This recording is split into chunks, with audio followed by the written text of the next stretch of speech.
We create our tools to extend our reach. We couldn't reach that fruit at that higher branch 1,000 years ago, so we fashioned a tool. We then were able to create new tools with those tools, create a whole nother evolutionary process. And we will literally expand not only the size of our neocortex, but the number of levels of abstraction. And those additional levels we added 2 million years ago enabled us to create music and art and humor.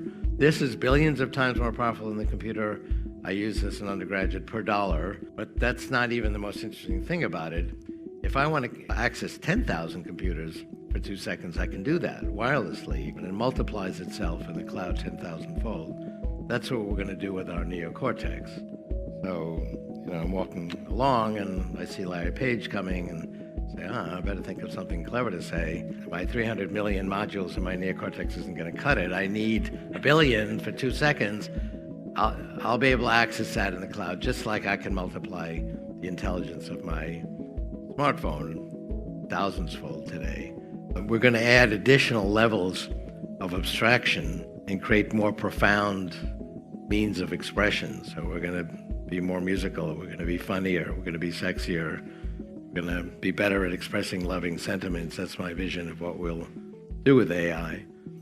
Evolution creates structures and patterns that over time are more complicated, more knowledgeable, more intelligent, more creative, more capable of expressing higher sentiments like being loving.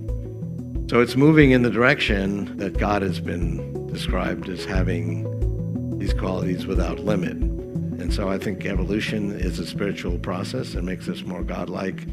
And there is beauty and love and creativity, intelligence in the world. It all comes from the neocortex. And we're going to be able to expand the neocortex as I described. So we're going to become more godlike. Someone who disagrees with you is on the line from Knoxville, Tennessee. Hello. I am a material scientist. I work at Oak Ridge National Laboratory.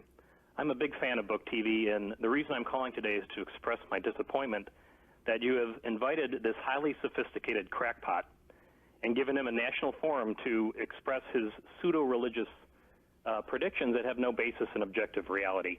And I'll just point out 2 big problems with what he says. The first is that he believes evolution is progressive, but he offers no evidence for this claim. He says that it's getting more complex, but he doesn't offer an objective measurement of complexity that he can show is following some trend.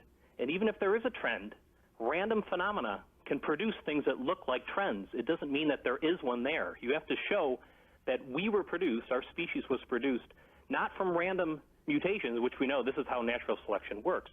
He presents a plot in his book where he shows it exponentially accelerating. He uses species and genus and family and group that our species came from. But you can produce the exact same plot for any species. They'll all show exponentially accelerating trends if you just use their taxonomic branching points. I'm sorry to get technical here. It does not prove that we were the products of an exponential trend. It actually arises out of the statistics of natural selection.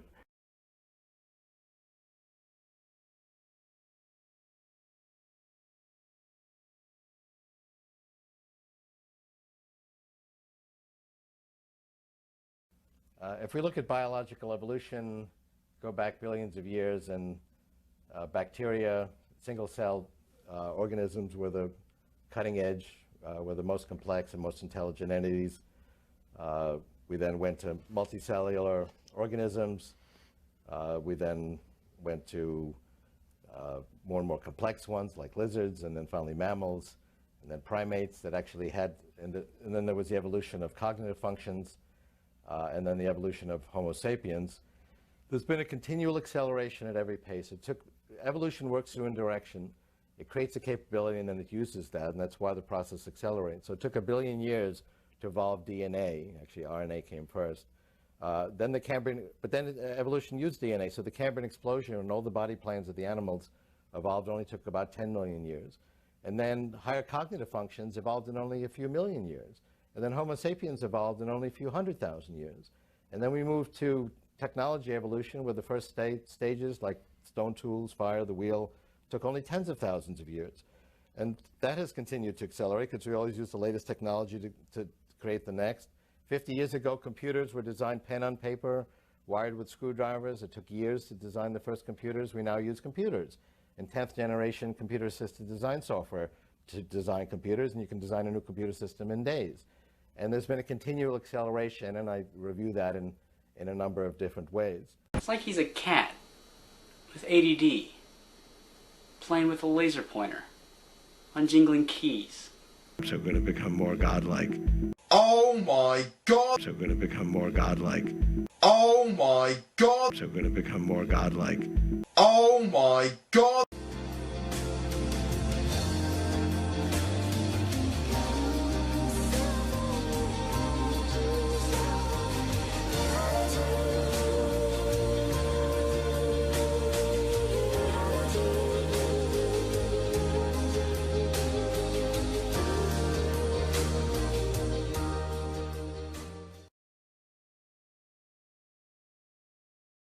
That has to be one of the dumbest things I've ever seen.